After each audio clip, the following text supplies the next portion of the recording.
Hey beautiful people, it's me Sai from All About Love here in the Okavango, and welcome to this San Bushmen Roaring Lion expedition. So what inspired Kane and myself to put this adventure together? I'd been traveling with him for a long time, and he always loved to see me because I saw him and I really was always curious and respectful about his culture, which is, one of the original cultures of the earth. He's one of the last people to hold the secrets of this land, because the world has changed so much.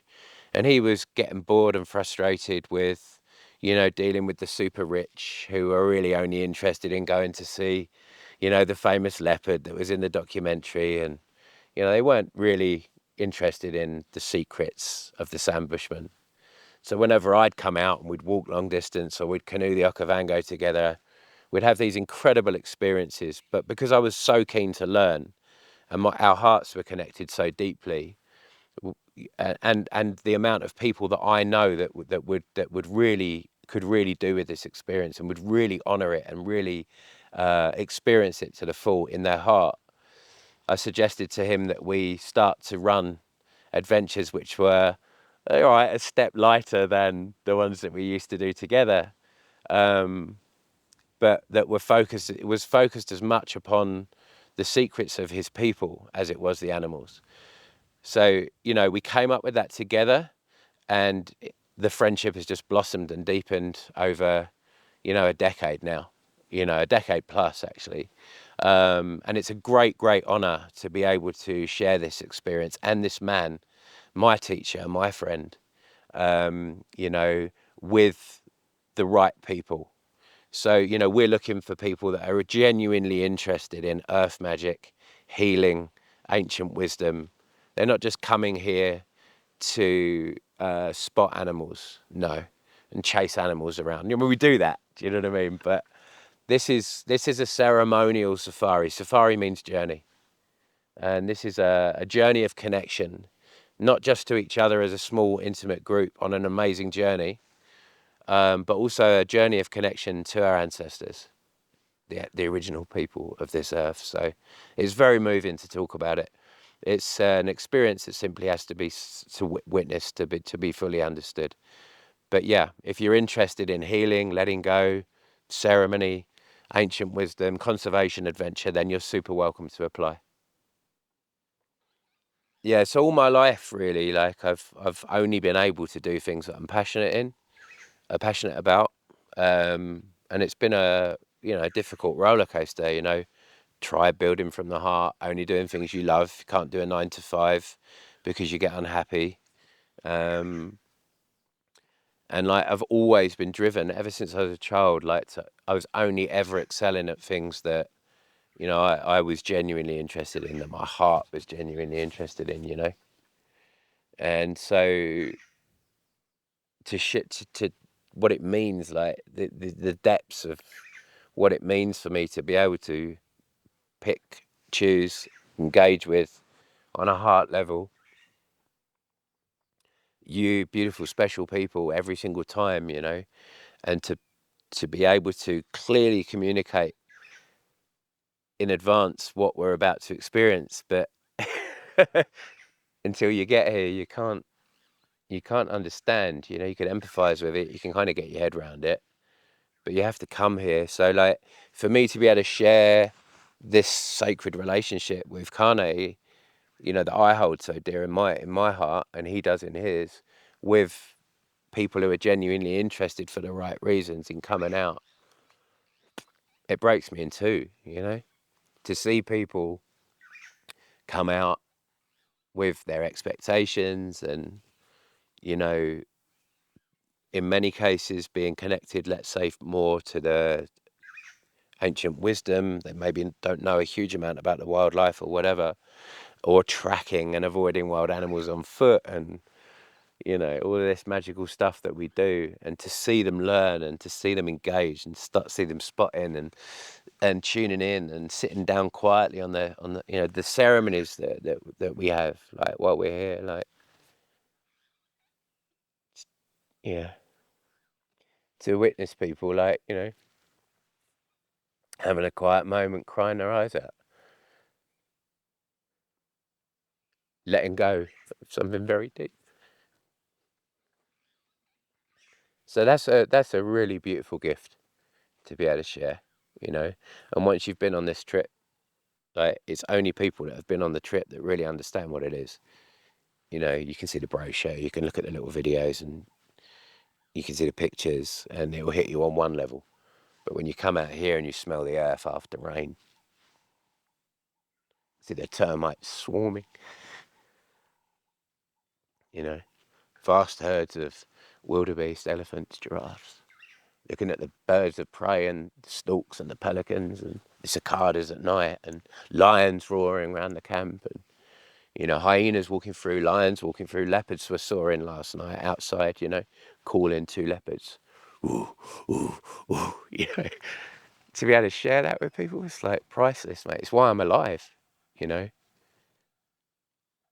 and it keeps me alive, you know.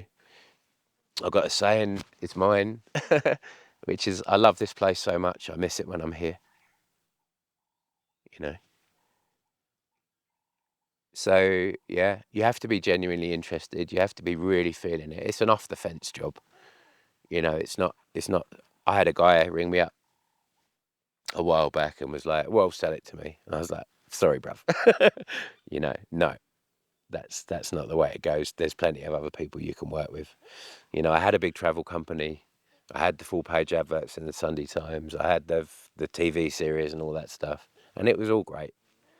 But it takes one person to ruin a trip, you know. So for me, this engagement, this deep, conscious, deep connection with people, but the very nature of it tends to mean that it attracts the right ones anyway. There's only ever been a couple that I've said it's probably not for you, you know.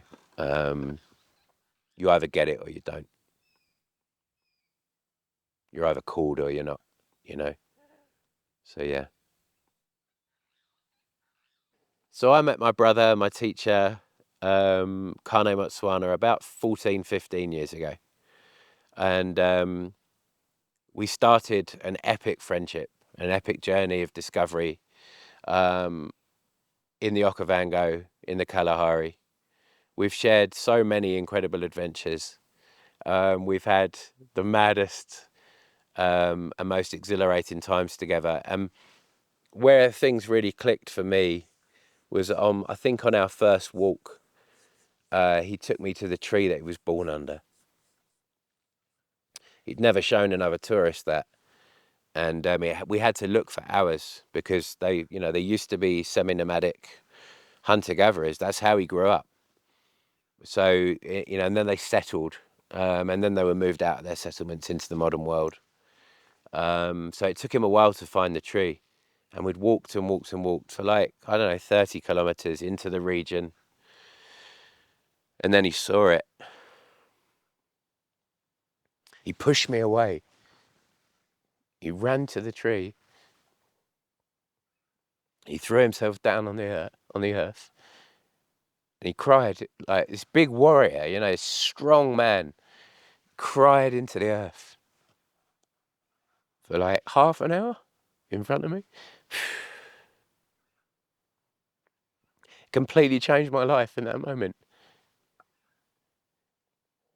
And yeah, so many, like, not all deep and crazy, all deep, but not all deep and like deeply sacred. I mean, that, wow. I mean, like, to be taken to the tree that someone was born under, the tree, not the hospital.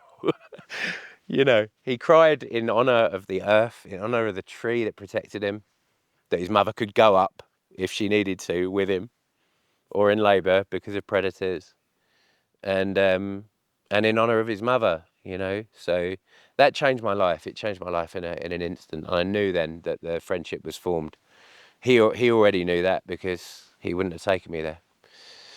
We've had crazy expeditions together over the years, like ones that we'd never take a group on, you know, walking 35, 40 Ks through the desert sand in 40-degree heat with packs on our backs, getting surrounded by lions at night, having lions peering in the tent at night, getting nearly taken out of our boat by a hippo, Oh, just absolutely mind-blowing. We had a herd of buffalo one night, stampede through the camp, knocking stuff over left, right, and centre.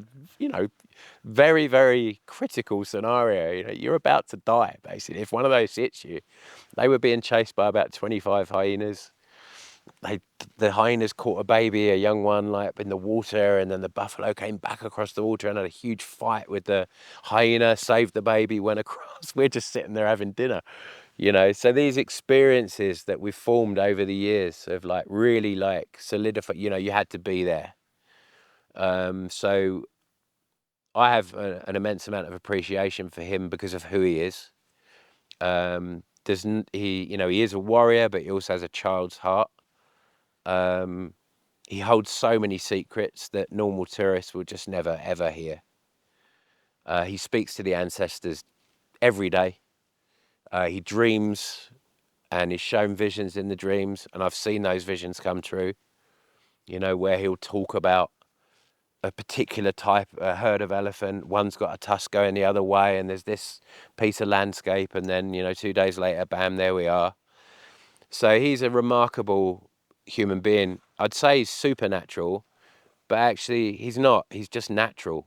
The rest of us are like subnatural because of how we've grown up and like how our connection has been snapped, you know, to the wisdom that our forefathers and mothers held.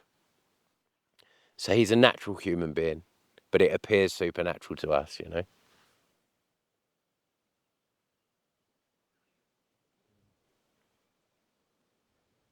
So after all those expeditions and all of those crazy adventures that we have done together, and this brotherhood that we share, you know, we miss each other when we're apart. You know, my heart lives here. We decided to co-create conscious safaris focused on, you know, the true old school way. I mean, safari means journey. So to take a journey, not only physically, but a journey of the heart, you know, um, a journey of connection, like, which is impossible to describe. Like, you have to see the sun come up here, you have to see it go down, you have to hear the birds start in the morning. Lions roaring close to camp, lions walking through camp, hyenas, elephant, great herds of elephants, you know, giraffe, zebra, everything's here. You know, this land is, whilst there have been changes, you know, the people have been moved out through the mining industrialists and through the government policy of trying to break the chains of their ancestors and get them into school and capping their wells and giving their land over to, you know, posh safari companies. Um, yeah.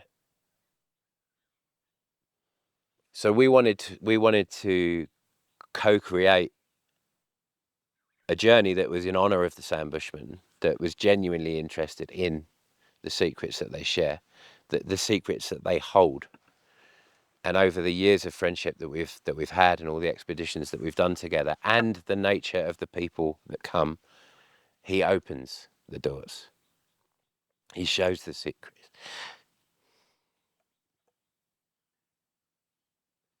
So, like, you know, when I came here the first time, it changed my life. And every time I come back, it affirms it, you know. It's okay to get emotional. I'm in the Kalahari. um, it's just such a mind-blowing place. It blows your heart wide open, you know. So yeah.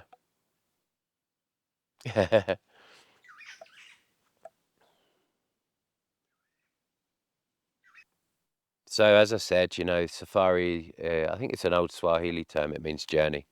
You know, it doesn't mean coming to a lodge and driving 2 kilometers around the lodge, paying 4 grand a night each to do it. You know, here we are, like literally in this place, and we're like 5 kilometers up the road from a lodge, which is $4,000 a night, and here we are in our beautiful mobile campsites, being waited on hand and foot by our friends, singing songs with them, hanging out with them. You know, we've known them a decade. We're in the same region that these people are paying like 35, 40 grand each just to be like up the road. Yeah, okay, you got silver service, proper silver service, but the animals are no different. The landscape's no different. And also they don't have an incredible San Bushmen tracker, one of the world's greatest living human beings, basically, with them, So these regions that we go through, and they change year on year, range from the hot, drier, semi-arid Kalahari desert scrub jungle to ancient Mapani woodland and cathedral Mapani woodland and like vast Okavango Delta, waterland. We have the beautiful town of Maun, which is just like when I first started coming here was literally like almost like a one donkey town, not quite, but now they call it the gateway to the Okavango. If I didn't have my 4 beautiful children, this is where I'd be. Every single person in Maun is interested or involved in nature. So wildlife photographers, wildlife cameramen, wildlife writers, conservationists, safari, it's just an absolutely incredible place. So we start in Maun, which is buzzing, kind of modern, getting there, small still African town. And then we leave and we head to Mababe with the biggest lions and the wildest lions in Africa. They're huge. Not in a wild camping scenario, not many normal tourists go there. It's not a big game reserve like the Kruger in SA or whatever, where like millions of people go. In the old days when we used to walk, together, we'd end up like 80, 100 kilometers away from the nearest lodge. But on these trips now, like, every now and again we'll see tourists, but they're very similar to us, a lot of them. Kane knows every single other driver. So we mix it up. When you're at Mababe, you hardly see anyone. You're in a wild camp tucked away in the bush. It's not a tourist destination. And then just for the absolute majesty of it, we head to one of the most incredible and famous wildlife reserves, game reserves anywhere in Africa. Anyone who knows anything about safari in Africa knows Moremi. Moremi is like sacred. But there's tourists there, but still every evening we're tucked away, in our camp. It's not heaving, but you see like, 1 or 2 vehicles every couple of hours in Moremi. And, the landscape there is water, it's savanna, it's ancient woodland. It's absolutely magical. But then it's really, really good to come out of that. We go to Moremi because it's so packed with wildlife, But what I want to show people, the key thing, the thing that we used to do, every lion that we used to see on our adventures, myself and Kane, they'd never seen people. Never seen people. You imagine, like, on this earth now, like, with all of the obscenity of, like, biodiversity loss and this assault on every natural thing in the planet that's going on, to still be able to come to a place where lions aren't studied by a PhD student or don't have a collar or no one knows they're there. This is just where they live. So to come from Moremi, to go from Mababe wild, raw with the great thunderstorms and, the lions bellowing at night, sometimes really close to camp, into Moremi, which is a little bit more touristy, still with a San Bushman tracker, and then to come to NG12 here now and start the walk-in and really go deep into the medicine of this man Kane and the ceremony and the ancestors, he's picking medicinal plants, we're digging them up, he's putting them into a paste, he's putting them in our shower water to remove obstacles, we're doing daily ceremonies, to bless us. He reads us, he understands us, he's an ancient soul from an ancient line. extraordinarily intuitive. He has to be. He stayed alive in the bush. You know, he grew up as a hunter-gatherer. His first memories of lions were on his mother's back. You know, we'll meet his mum, and she's fierce. She's like 90 odd, but she's a medicine woman. You know, and his first memories of lions were her with him slung to her, walking lions off a kill with a machete and taking a leg of meat and, you know, with her baby on her back on her own and going and sharing the meat out with the villagers. And like, I just feel so touched and honoured to be able to have like become super beautiful brothers, friends with like this amazing soul who had that experience among so many others. It's just like mind blowing, you know. So we end in the gorgeous his home village. You know, he didn't take normal tourists to his home village. A, they're not interested, and B, just never do it. So, you know, for us, for me, to honour our connection, and he knows the people that come. You know, of like three or four tribes of incredible San Bushmen, all with their own musical traditions, that come in and sing and dance for us, and we witness the trance dance and hundreds of children. You know, this is like an unbelievable experience. You know, it really is.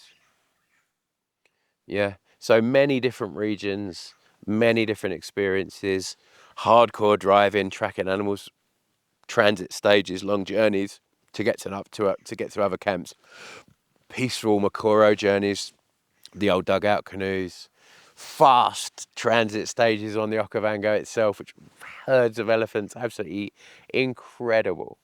And then to come into the peace of the walk, you know, slow everything down and just slow motion, high adrenaline, and that's where everything goes beep, beep, beep, beep, and just opens. And it's where the guests open, and it's where I open. You know, when we slow it down after all that intensity and just, that's when the heart just crack. And you know, we walk in like tiptoeing, like, you know, through the bush. You know, absolutely, it's a secret world that he takes us into. You know, it really is. Yeah. The beauty of this land is just like, it's indescribable. I'm pretty good with words, but it's indescribable. You know, you have to come to understand it, to smell it, to hear it.